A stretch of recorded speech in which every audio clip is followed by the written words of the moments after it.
Hello, this is Beverly from scrapandthread.blogspot.com. Today I'm showing you a little book that I made. It started out as little paper bags. They come 12 in a package. I got them at Hobby Lobby, and they are the flat-bottomed little paper bags like this. And normally when I make a paper bag book, I fold it in half, but with this, because the bags were so small, I wanted to be able to put tags inside. And I was making kind of large tags, so I left them the way that they were, and then this is how my book turned out. When I initially started this book, I knew I was putting tags into the bag, but I wasn't sure how thick it was going to be, so I made my binding at 1/2 of an inch wide. And once I started working on my book, I realized that I really needed to make it thicker. So I'm going to show you the process to do this, and I'm making another book. And I had made my tags very three-dimensional in that they were distressed on the edges, and I have ribbons and all kinds of things in here. So this ended up making the bag a little bit thicker, and excuse me, the book a little bit thicker. And it's okay that it's thick, but I prefer it when it lays a little flatter when it's closed. So it's just a little book about different happy thoughts and different kinds of quotes that are more uplifting. And I stamped some things, and I also got some different quotes from the internet and printed them out. So that says happiness lives here. This is don't worry, be happy. On the back I have a quote from Franklin Delano Roosevelt: happiness lies not in the mere possession of money, it lies in the joy of achievement, in the thrill of creative effort. So it's those kinds of thoughts that are peppered throughout the book, and then also on the tags there's different stamps. Some are lyrics from different songs. This one's from Paul Simon. These are the days of miracle and wonder, but also quotes from people like Walt Disney and other famous people. Some of them are, kind of whimsical. Do or do not. There is not. Try. Yoda. So anyway, that's what my book is all about. These are some of the pages, and lots of texture in some of the tags. So anyway, so that's the book. I'll show you the other tags. That's another one. Those are lyrics to a song, the whole song. So Robert Louis Stevenson. This was a stamp. I embossed, dry embossed the back with a Cuttlebug on that tag, and that one you've seen. So the process is, you have to determine, depending on the size of your bags, you have to determine how big of a cover you would like to have. I like to make my covers just a little bit larger than the actual bag. So the pages of the book are the bags, and so they are 3 1/4 inches wide. And the part that I'm going to cover from the edge of the flap to the edge of the bag, I need pieces of paper that are 5 1/4 inches.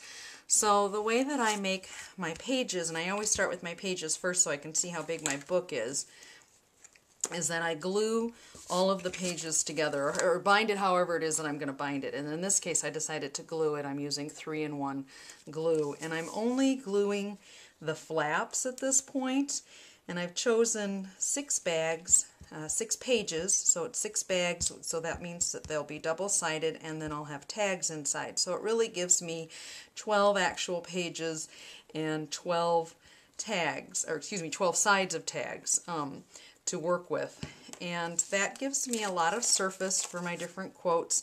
I'm not using any pictures in this little book. This is all about words. So you glue all of the 6 bags together, and as I said, I just glue the flaps here. So I'll show you a few of them.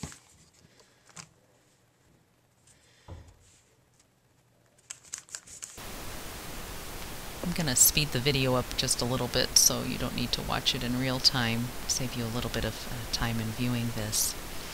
There are a lot of different ways to bind books. This is just one way that I happen to like to do paper bag books, but use whatever methods work best for you. all stuck together. So you can see it's not very thick, but once you stick stuff inside them, then it becomes thicker, of course. So what I know about how I'm going to do this already is that I'm going to want all of my bags to fold back on themselves so that it won't lay completely flat, but it'll be flat enough. So I'm folding them back on where the edges of the bags meet on that fold to kind of get a sense of how that's going to work, and makes it easier when you glue in your papers if you've done that beforehand. So, alright, so there's the inside of the book. And now on my other one that I had made, as I said, I made it a 1/2 inch binding. And that would be perfect for this size if you weren't putting very thick things in there, or if you weren't putting anything in there. It would be great. But because I know that I know that I need to make it just a little bit bigger. So this time with my binding, I'm going to make the pieces of chipboard 1 inch for each part of the binding. And the way that I bind mine is that I have a piece of chipboard on the end like this, and then I have a piece of chipboard that covers part of that fold, so that when the pages are folded back, it's still bound on there, but the chipboard doesn't cover over that part. It ends right before that fold. So it gives it some stability, but it doesn't impede the ability of you to fold that over. So I need a piece for the front, a piece for the back, and then the piece for the binding. And the way that I make my binding is I take some paper. This happens to be from SEI, and I'm going to use the kind of the greenish side. So I glue my paper to my chipboard pieces, and I leave just a little bit of a gap in there, and then that way it has some space to fold up without running into each other. It gives you a little bit of wiggle room there. So you glue that down, and then the extra part, you'll see I'm going to use that to glue that to the actual covers of the book. So, and really I probably should put the glue on the chipboard so I don't get glue in between parts. So just glue that in, and as you can see, I'm using the reverse side of that paper, so it doesn't matter that that tear strip has printing on it, because nobody's going to see it. And because of the size of my bags, the chipboard pieces are 3.5 inches long by 1 inch wide, and my piece of paper that I used was 3.5 inches wide by 5 inches. So it's 3.5 inches by 5 inches, and that will cover my covers. The piece of paper will cover my covers perfectly, as it's the same size. My covers I cut out of chipboard, and those are also 3.5 inches, and so that it's the same size height-wise, but then they'll be 6 inches long to fit over the paper bags. Alright, so I left a little bit of space in between each of those, you can see. So then I fold them over just to make sure they're going to fold nicely. And it's still just a little bit wet. Fold this one over, and there we go. And then I'm going to set that aside while I work on the cover. So the cover pieces, as I told you, were 6 inches by 3.5 inches. And I'm going to cover the inside part of the pages first, and that piece of paper is 1 inch bigger on each side because I want it to fold over and so that the edges of my chipboard are covered. So this piece of paper is 4.5 inches by 7 inches. And what I do before I glue it down is I usually try to lay it in the center, and then I use my bone folder and just score all the way around the outside of the chipboard, which makes it easier then to fold. And the paper that I'm using on the inside of my covers is not very thick. It's old retired paper from close to my heart before they went to their new, more cardstock weight decorative paper. And so this is pretty thin, which works out nicely for folding and folding over, which is why I selected this. And then I folded up, as you can see, and I folded all of that. And the reason why I did that was because I wanted to see where I wanted to snip the edges, the corners out, because I want to be able to fold that up. It's not exactly a mitered corner, but it's kind of close, you'll see. And it's okay if it's not completely perfectly mitered, because the other piece of paper that I'm going to put on there is going to cover that. So I'm all right with it not being a perfect miter. If I was going to see it, I'd want it to be perfect. Well, or as close to perfect as, you know, as it can be when something's handmade. So I'm going to actually pick this up. It's easier to cut without that on there. So you can see I'm just sort of taking a chunk out of each corner. And I'm cutting up to the point of the corners where they'll match up. So then I'm going to stick a bunch of glue on here.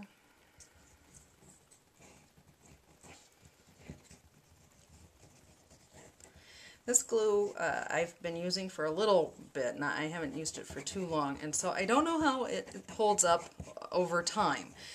Initially it's really great. I love how it adheres fairly quickly, and it seems to make a really strong bond. I live in the desert, and so it's very dry, and it seems like my adhesive on stuff that I've done in the past gives out after a couple of years, which is really disappointing when you've put a lot of work into something to have it no longer hold.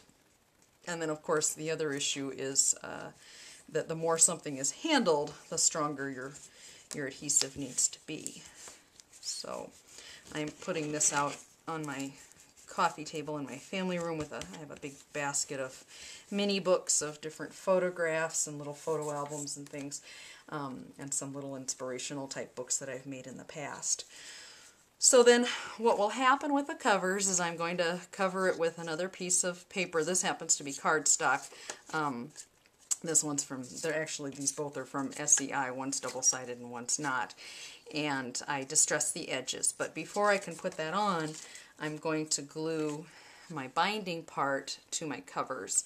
And so then you'll see how that works so that it folds over, because I want to be able to fold the pages in and have them be all one unit once it's folded there. And I see from this side that I did not cut my chipboard very evenly, or else I did not glue it very evenly. So I'm going to just chop that off real quick as I'm going here. There we go. So, and maybe I can show it better on the book that's already completed here. So the chipboard piece that was the binding part is glued onto the inside, and then the chipboard cover part starts on the outside part of that. So let me show you what I'm talking about, because I'm not sure that I made that any less confusing.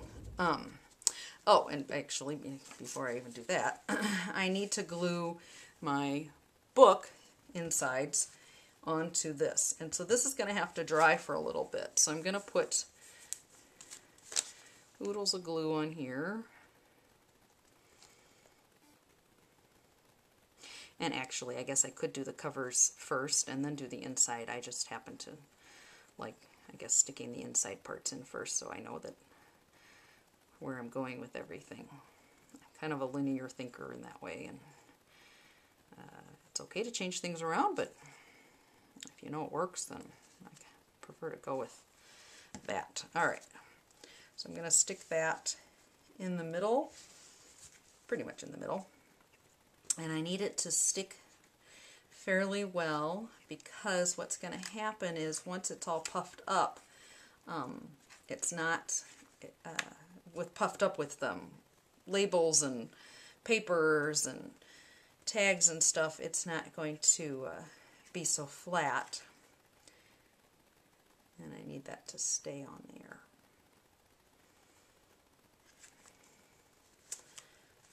Okay, so then the next part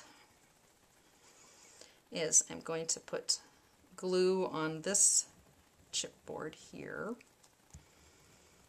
And this is either the front or the back cover yet. It doesn't really matter which is which. And then I'm going to fold this up and push that down into there.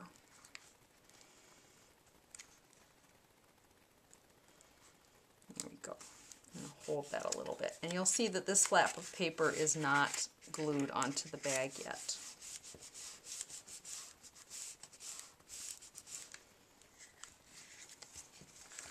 I'm going to flip that around a bit. Oops, my bag sort of got moved there. There we go. Alright, and then I'm going to do the same thing on this side.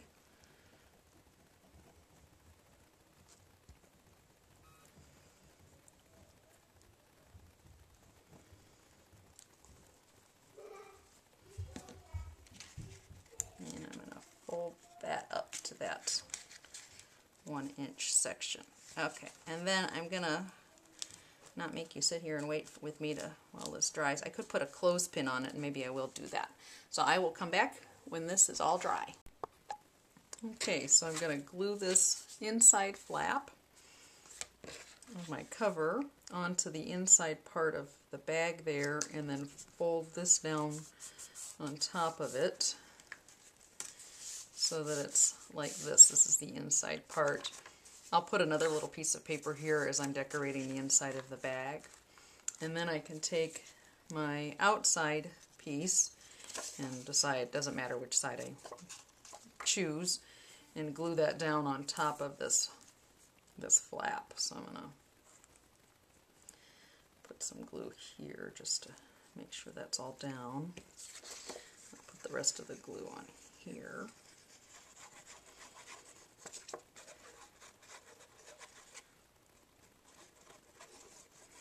My other cover I didn't distress at all. I did ink it, but I didn't distress it. And this one I decided to make it a little different. I'm using a lot of the same papers, but I'm obviously I have different quotes and things. So then this will go on here and try to center it on the cover as best you can, or as best I can. Alright, so as you can see, this is all puffed up back here, and it's all adhered at the bottom on the sides, and then here's one cover. And then I'm going to do the same thing on this side where I fold this back to the edge. The chipboard part of the cover is under here, and this one I'm going to glue down to the whole piece of the paper bag, so that it'll go like this, and then this will fold over onto that. So I'll put my glue all over here. It doesn't seem to ooze out a lot like some of the other glues, but then it also makes it a little bit more difficult to get it out of the bottle for me for some reason. So there's a trade-off there, I guess. Okay, I'll put some glue up here.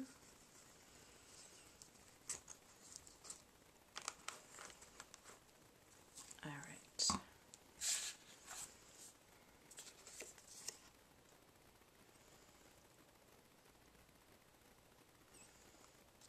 Line that up.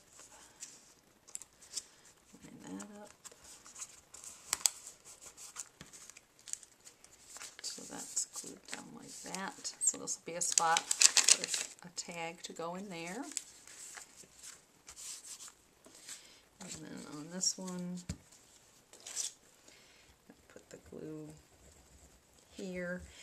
If you wanted to run a ribbon around it, this would be a good time to do that. I was going to put ribbon on it and have it tie, and then I decided not to. And actually, I don't know, I keep kind of toying with that idea, but once you glue, it's hard to change your mind too much.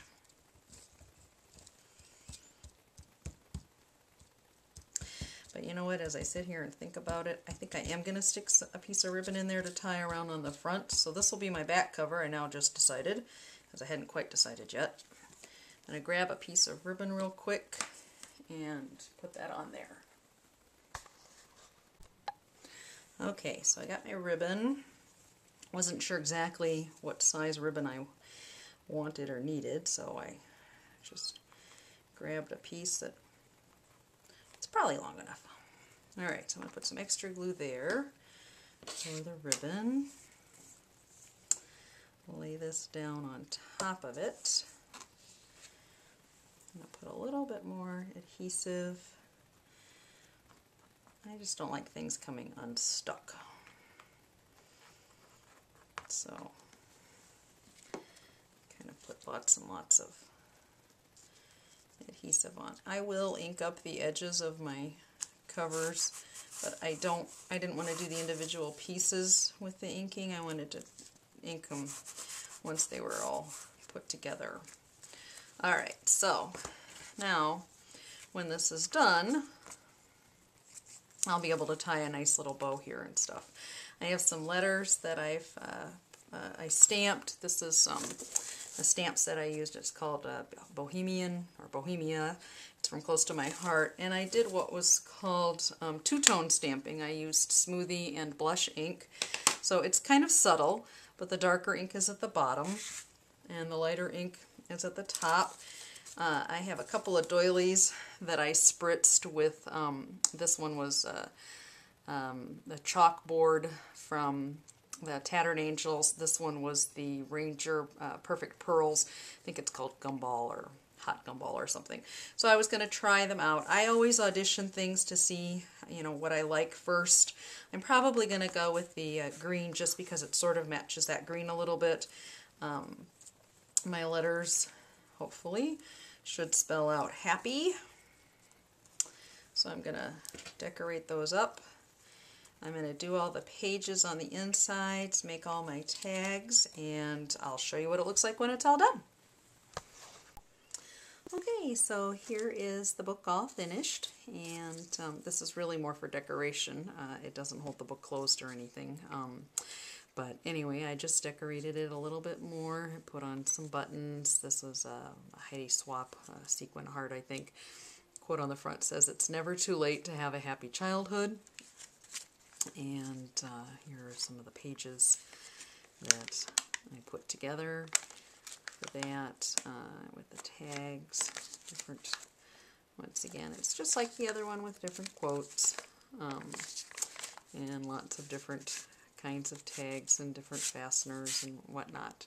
So anyway, I hope that this is a project that you might try, and if you have any questions, please do leave me a comment or visit my blog at scrapandthread.blogspot.com. Thanks so much for your time. Take care. Bye-bye.